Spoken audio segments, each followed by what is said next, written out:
Welcome to the Voice of UK News Updates.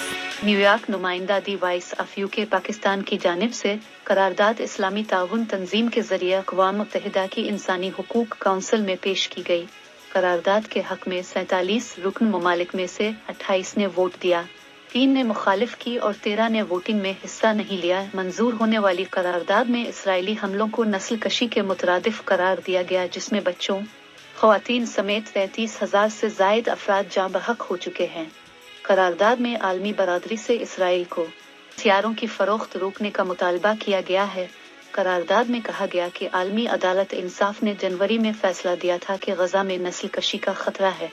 Israel को हथियारों, गोला बारूद और दीगर फौजी साज और सामान की फरोख्त, मुंतकिली या फराहमी रोकी जाए ताकि इंसानी हुकूक की खिलाफ वर्जियों को रोका जा सके। याद रहे कि ये पहली मर्तबा है अक़वाम मुत्तहिदा के अहम ज़ैली इदारे ने फ़लस्तीनियों की नस्ल कशी के मामले पर वाज़े मौक़िफ़ इख्तियार किया है।